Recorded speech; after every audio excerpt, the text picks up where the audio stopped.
Hey, Joe from churchfacebookads.com.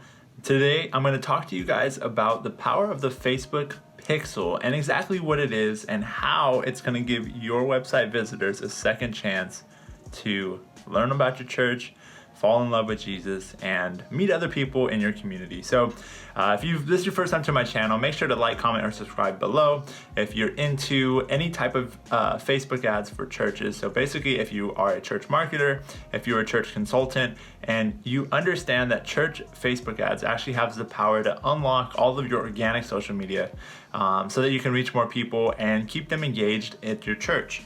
Now, in this video, we're going to talk about why most people visit your church website, but then they never return again. So it's something like 80% or more of people in just websites across the board that will visit a site from Google and never actually come back. Now, if you think of it, if I'm looking for your church and I come to your website, probably going to see a photo of your building on your homepage, then some service times, and that's really all I'm looking for is the service times.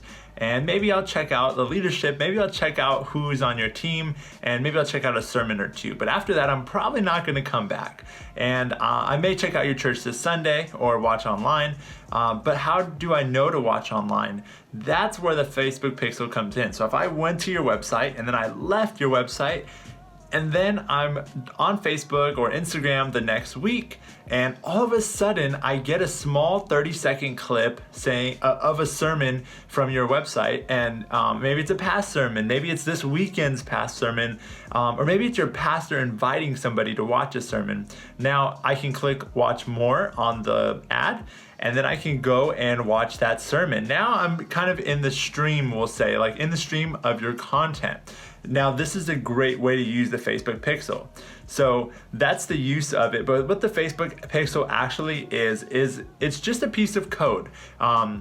You have a pixel ID, which is like I think it's like a 14-digit string of numbers. It's similar to your, license ID number. But essentially that is your unique pixel code. And then the full code that you put, or that's the pixel ID, and the full code that you put into the header of your website, or just, if you have Squarespace, that you just put the pixel ID. Every single platform is different. That piece of code is just a bunch of jargon that tells Facebook, hey, when somebody lands on this website, make sure to track them. And we want to know their name, their first name, last name, and email. And we want to match that with the people on Facebook. So what they do is they're able to tell, did this person come from Facebook and they land on the website? And how can we remarket that individual specifically?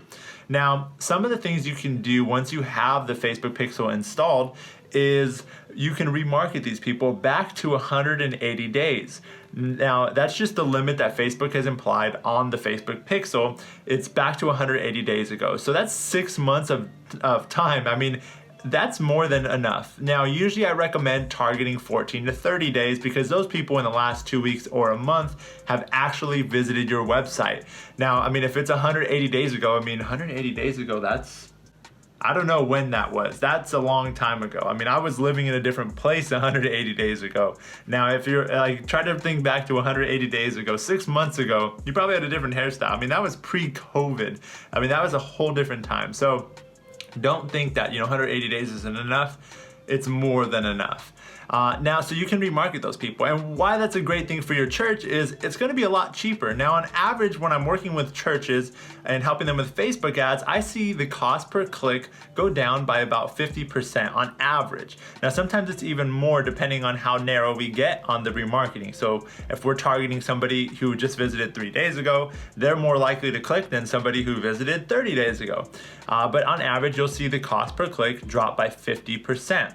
Why this is also amazing is now you can get very specific. So when I've run different campaigns for things like for giving campaigns, I remember that we had a campaign running where I said anybody who visited our website URL /giving, so they visited the giving page, is going to see our end of year capital campaign, so our giving campaign, and they're going to be able to see the impact that they're having on our community whenever they visit that page. So if they visited the website.com/ giving, they would then see an ad with a story and a testimonial of how the giving has impacted this person's life. And that was amazing for us to be able to see people then clicking back through to the giving page and saying, okay, I want to take part. I want to continue to give. I understand now where my giving is going. And you can have a campaign running like this year round, and that's really what I recommend when we go to the bottom of the funnel, and people who are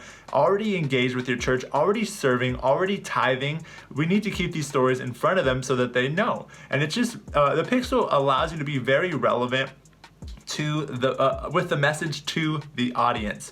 And like I said, it gives people a second chance to reach to get reached by your content, your messages, and I hope that at the end of the day, like, you just use this as another tool in your arsenal when it comes to marketing. So think of this in the social media bucket, because essentially that's what it is, since you're advertising on social media.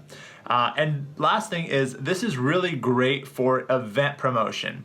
I know a lot of you guys, and I know myself, have, if you're a social media manager or a social media director, you have been asked many times, hey, can you post this on social media real quick? I think everybody on our whole feed needs to know about our pancake breakfast for men. Oh no, pancake breakfast for dads. No, I mean, we don't really want to put the pancake breakfast for dads on the feed where we have moms and single people and elderly and business people and everybody else. Like, this is only relevant for dads. Now, where this comes in handy is you can target with the pixel, you can remarket people who have visited maybe your men's groups page and show those people, hey, we're having an event, and run that event to those people, and you're gonna see much better responses. I used to do this a lot even for online groups. So when we had anybody visiting our online groups page who hadn't actually signed up for a group, I would remarket them with an invite and a story as to why it makes sense to sign up for an online group. So like I said, you can use the pixel in so many different ways, but you use it as a lever to pull to make your message more relevant to your audience. All right, guys, thank you for watching this video. Once again, my name is Joe from churchfacebookads.com. If you like this video or you found it helpful, make sure to share with somebody. Let me know below if you have any questions. I'm always answering those, and I'd love to hear what you guys are struggling with currently when it comes to church Facebook ads, or just social media as a whole, and how church Facebook ads can play into that. Thank you guys for watching. I look forward to helping you reach and keep more people engaged at your church through church Facebook ads.